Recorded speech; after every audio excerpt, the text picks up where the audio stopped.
Alejandro Cepeda, maestro en políticas públicas, ¿cómo estás? Buen día, Nire, muy bien aquí. Mira, de aquí desde el espejo estoy viendo que ya llegó Marco León, que también se va a integrar a esta mesa de análisis. Es estudiante de la licenciatura de Administración Pública de la Universidad de Sonora. ¿Qué tal, Marco? Buenos días, ¿cómo estás? ¿Qué tal? ¿Qué tal? Muy buenos días, aquí andamos. Sí, gracias, bienvenido. Bienvenidos a ambos. Vamos a analizar varios temas. Está por un lado la Universidad de Sonora. Iniciamos con el tema de las campañas del Poder Judicial. A ver, pues hay mucho que decir. Sabemos que hay en el tema de, por lo menos de la promoción, el proselitismo que hagan los candidatos, claro. Hay acotaciones por ahí, hay restricciones, la mayoría lo vemos por ahí en redes sociales, muchos se han ido a las calles a darse a conocer, pero a ver, ¿cuál es tu sentir, Alejandro? Cuéntanos. Bueno, como bien lo dijiste, creo que el tema del presupuesto público o la falta de presupuesto público creo que impacta mucho en todo. Como bien sabemos, dentro de las campañas regulares para puestos electorales hay presupuesto público para cada uno de los candidatos. En este caso se acordó por parte del Instituto Nacional Electoral de que no se les iba a otorgar presupuesto público a los candidatos para el Poder Judicial. Pero ellos también tuvieron un recorte, ¿no? El INE, ¿no? Sí, claro, tuvieron un recorte bastante considerable. ¿No? Es una elección en donde más de 3,000 jueces jueces, magistrados, ministros van a ser electos, por lo que obviamente sería pues una elección bastante cara en materia de darle presupuesto público a todos. Creo que aquí me gustaría lo platicábamos el otro día en otro foro, porque estamos viendo los ejercicios de comunicación política de todos los candidatos, ¿no? Y eso es bien interesante, ¿no? A ver, cuéntanos.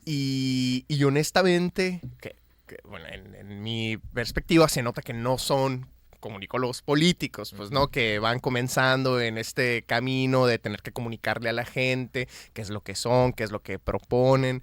Igual, pues, que creo que también es un foro en donde se prometen muchas cosas muy similares, porque obviamente el trabajo del juez pues está muy delimitado a simplemente la aplicación de la ley. Entonces, como que el discurso no puede variar mucho entre uno y otro. Lo que obviamente sí varía, pues digamos, son las capacidades de comunicación política, que creo que por lo menos a mi parecer no se está viendo mucho. Pero también, yo pienso que en las campañas tradicionales, el cobijo de los partidos políticos a muchos candidatos les ha salvado, ¿no? Porque muchos partidos también hacen como su marca, generan, por ejemplo, yo recuerdo ahorita Movimiento Ciudadano, como las canciones eran muy pegajosas, entonces ya era mucho más fácil identificar a un candidato, ¿no? Sí, al final de cuentas todos los partidos políticos presentan una plataforma política al momento de que empiezan a registrar a sus candidatos. Igual un candidato se puede ajustar a esa plataforma política y no variar, digamos, sobre la línea partidista, pues, ¿no? En sus propuestas. El tema aquí es que, pues, como bien dicen, no hay un cobijo partidista, no hay un cobijo institucional de cierta manera que te dé un norte, no tienes un equipo detrás de comunicación y robusto, ¿no? Que te puedan hacer, por ejemplo, desde productos audiovisuales a discurso. Entonces, como quien dice, están solos los candidatos y se nota. Y se nota bastante. A ver, Marco, ¿tú qué opinas? ¿Se nota bastante? Sí, se nota bastante, y como mencionaba aquí, le dan el clavo en varios puntos en la cuestión de financiamiento y cómo están limitados básicamente. Literalmente están un poquito más como pues a sus solas, como comenta. Y también pues podemos resaltar el tema de que pues al momento de llegar a una elección al Poder Judicial, el cómo vamos a identificar a los mismos candidatos, como lo mencionaban con los partidos políticos y todo eso. Oye, ¿y qué criterios vamos a utilizar para evaluarlos? Para decir, voy a votar por eso, o cómo decir, bueno, es mejor que otro, ¿no? Porque no conocemos tanto tampoco del sistema judicial en general, ¿no? Y esto pues es un paso donde nos vamos a acercar un poco, porque está muy ajeno a nosotros, a la misma ciudadano, el proceso, el Poder Judicial, como estaba muy alejado de nosotros. Entonces, el acercarnos, el conocer a los participantes sí va a ser muy complicado.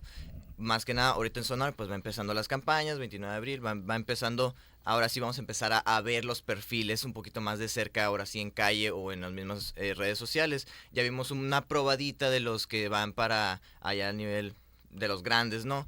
Y hemos visto un poquito el cómo han llevado, ¿no? En la campaña del chicharrón y la transformadora y todas esas. Entonces, va a estar muy complicado el que se den a conocer sin que lleguen al punto de llegar a lo ridículo. que no se hagan virales mediante esa herramienta. Entonces, sí, como comentaban, la mayoría son personas que están letradas en cuestión de derecho. Entonces, no todos son buenos comunicólogos, ¿no? Al momento de hablar y expresar y conectar con la gente. Es lo que pesa en muchos de los candidatos, el que no sean carismáticos, el que no puedan conectar. Sí, porque en algunos casos a lo mejor naturalmente lo pueden traer, pero en otros se va fortaleciendo con el tiempo, se va preparando, se va estudiando y pues no hubo tiempo, digamos, no hay como tiempo. Nos tenemos que ir a mensajes, nos están indicando que es momento de hacer una pausa, son las 7:43. Vamos a regresar para abordar un poco más sobre este tema y también tenemos pendiente el tema de la Universidad de Sonora. El Estado decide no irse a huelga, muchísimo más en unos instantes. Sonora Noticias AM con Nidia Andrade. Radio Sonora, voz de la cultura popular. Este 1 de junio, en la jornada electoral, votaremos por magistradas y magistrados de los tribunales regionales colegiados de circuito. Tendrás una boleta para cada elección. Conoce la boleta verde. En ella encontrarás información clave como talón foliado, entidad federativa y municipio, circuito, relación de candidaturas en orden alfabético y autoridades que los proponen. Para votar, en los recuadros divididos, escribe los 2 dígitos de las candidaturas de tu elección. Con tu participación, hacemos historia. Arranca la ExpoCan 2025. Ya todos estamos listos para la gran diversión. Actividades para toda la familia. Circo todos los días. Obras de teatro. Teatro del pueblo totalmente gratis con tu boleto de entrada. Rodeo y mucho más. Celebremos juntos los 40 años de ExpoCan Sonora. En los límites del río Yaqui, donde la danza y la lengua cuentan historias de resistencia que celebran la raíz de nuestra existencia. Radio Sonora, cubriendo la región de los valles en los municipios de San Ignacio Río Muerto, Bacum y Cajeme. 94.7 FM. Donde tú estás, estamos. Radio Sonora, voz de la cultura popular. Sonora Noticias AM. 7:44 de regreso en cabina, nos acompañan Alejandro Cepeda, Marco León, estamos en mesa de análisis y estamos hablando sobre el inicio de las campañas en Sonora. ¿El panorama o el contexto de Sonora es distinto, es igual al del resto del país? ¿Qué riesgos ustedes ven en este proceso? ¿Qué es lo que se puede ahorita a lo mejor o qué se debería poner como más énfasis, que se podría a lo mejor mejorar? Yo veía unos datos sobre el cálculo que hacen de participación, evidentemente es muy bajo, muy bajo, y y hay quienes dicen que hasta optimista es, ¿no? Entonces, en todo esto ya de manera general, para ir cerrando, Alejandro. Definitivamente el gran reto va a ser el abstencionismo. Ajá. Igual dentro del mismo INE hicieron como bien dices, pues un escenario más probable y menos probable de cuál va a ser los porcentajes de votación. Estiman que va a haber un porcentaje de votación de mínimo 8, máximo 15%, que en realidad pues es muy poco representativo, son casi 100 millones de votantes. Imaginemos que esos 100 pues solamente voten 8 millones de personas, es muy poco. Creo que el ejercicio, o la falta de ejercicio de comunicación política va a ser el factor más influyente en que si los candidatos pues no conozcan a las distintas personas que están corriendo para candidatos dentro de los distintos puestos de representación popular. También la falta, obviamente, de recurso pues va a impactar, ¿no? En digamos, el alcance que tiene cada uno de los candidatos para poder llegar a todos los ciudadanos. Otra cosa es, digamos, lo confuso de las boletas electorales, de las boletas del día de votación. Entonces hay un cúmulo, digamos, de elementos ahí que van a estar influyendo en el porcentaje de votación. Si aquí en Sonora, en una elección que no tenemos, que no son concurrentes con las federales, tenemos alrededor de 43%, 44%, que en sí son elecciones pues que no somos de los peores en cuestión de porcentaje en votación. Ya cuando hay elecciones concurrentes federales sube un poco por arriba de del 50%, pero de ir a estar entre 40 y 50 hasta bajar a un 15% o menos, pues creo que sí va a ser ese el gran reto. Oye, hay una plataforma, ¿no? La de practica tu voto, Sí. ¿no? Sí me parece que se debería socializar mucho más, Sí, o se sí, deberían claro. de hacer ejercicios más amplios para poder decirle a la gente cómo utilizar estas boletas, porque además están muy robustas y son distintas pues a lo que ya tenemos. Sí, normalmente en las anteriores a veces hay votos nulos, Sí, a veces sí. tenemos dificultades, sobre todo que si son coaliciones, que si esto y que lo otro, pero bueno, a ver, Marco. Sí, y sobre todo también lo que va a pesar mucho en estas elecciones es que hay comunicólogos de talla grande aquí en el país que están en contra, o sea, dicen, no tiene caso, no salgan a votar. Entonces, eso también pega mucho, impacta mucho en el cómo el ciudadano... Personas que se vuelven como que referente, ¿no? Ajá. Líderes ahí de opinión. Y mueven mucha cantidad de personas. Entonces, el hecho de que estén ya desde antes diciendo, no tiene sentido, no vayan a votar, es lo que también pesa mucho. Y como aquí en Sonora, como bien comentaba, tenemos una participación ciudadana en las elecciones muy baja. En cuestiones de elecciones ordinarias, también es muy baja. Ahora imagínate en algo nuevo, en algo que todavía se está cocinando todavía, ¿no? La elección al Poder Judicial y el cómo vamos a votar, porque las boletas sí van a ser alrededor de 10 boletas, tengo entendido. Entonces va a ser muy Bastante, complicado. ¿No? Y como bien lo comentabas, el socializar ahora sí un poquito más la plataforma. Sí, y aparte con la reducción presupuestal, creo que el INE también se ve en la necesidad de reducir las casillas. Sí. Entonces sí también va a ser un tema más complejo, ¿no? Bueno, otro tema, y ahorita que está hablando Marco, aprovecho la oportunidad para preguntarte, la huelga en la Unison, ha habido otros momentos en los que pensamos que no habrá y sí hay huelga, y ahora pensamos que sí va a haber huelga y resulta de que no, pero pues bueno, si lo vemos desde el punto de vista de estudiantes, me parece, y en general de la comunidad universitaria, que esto es positivo. Sí, esto es muy positivo porque pues en la cuestión de las huelgas, pues los afectados siempre pues son los mismos alumnos, ¿no? La cuestión de las huelgas siempre afecta al momento de nosotros ser evaluados y atrasa un poco el cómo vamos a recibir nuestra educación, ¿no?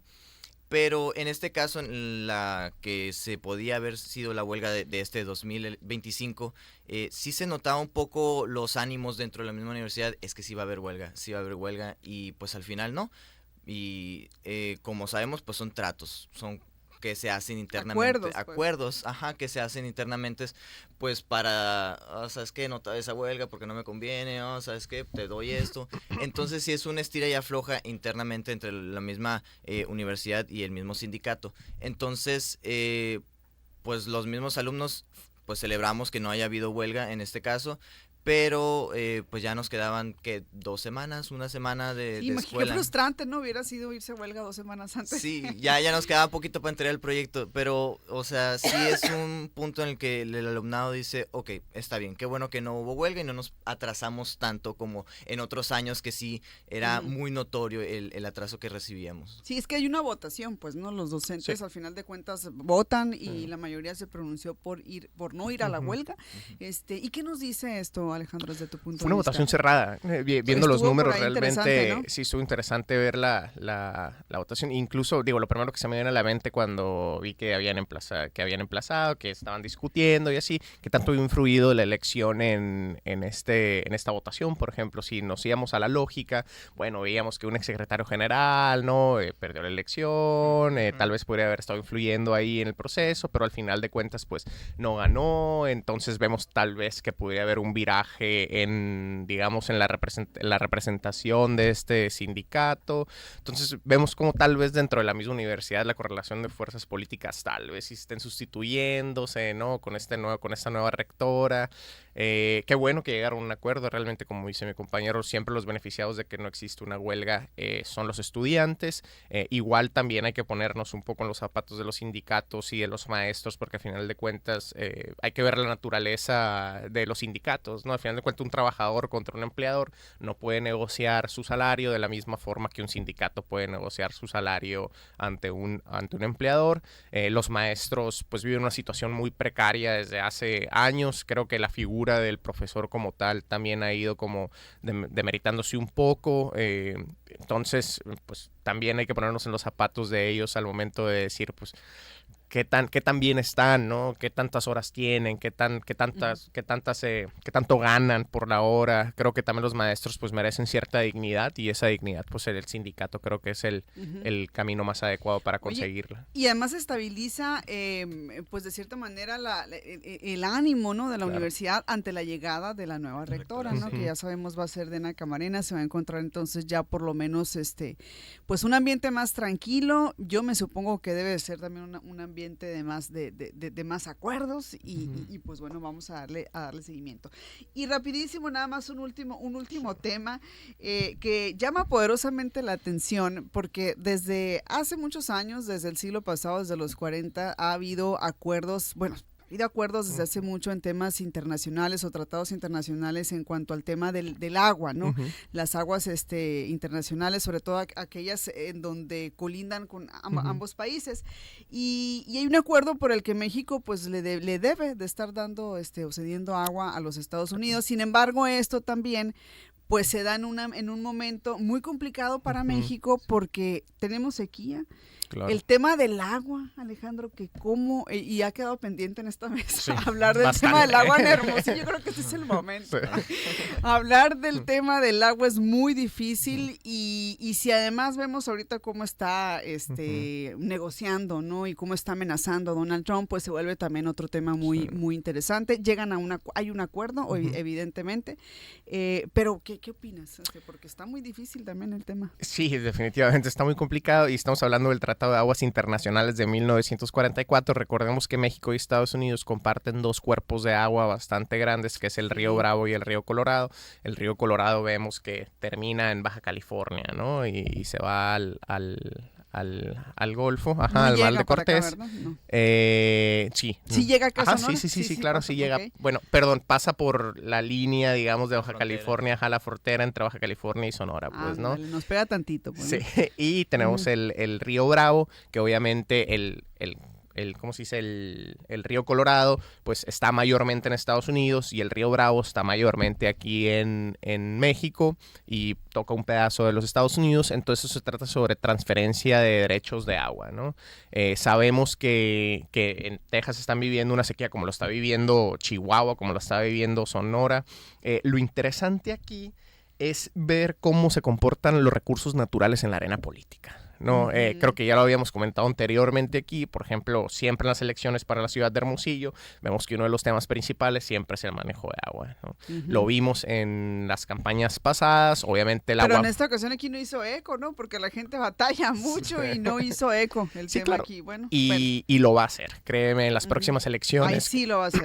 En las próximas elecciones creo que va a ser un tema de los primordiales dentro del debate político. Se ha prometido algo que simplemente no se ha logrado en la ciudad, que es el correcto abastecimiento de agua, y lo vemos a través del mundo, ¿no? Lo comentaba en otro programa aquí del martes con Pati Godoy.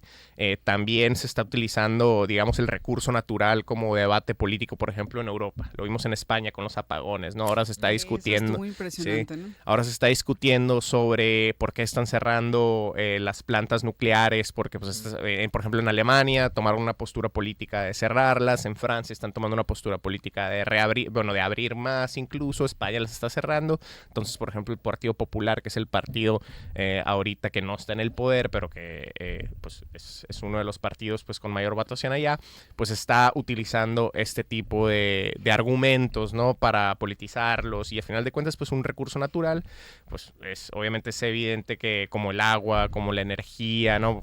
Toda la generación de energía pues son importantes para la política interior, y van a ser sujetos de análisis político, pues, y debate político.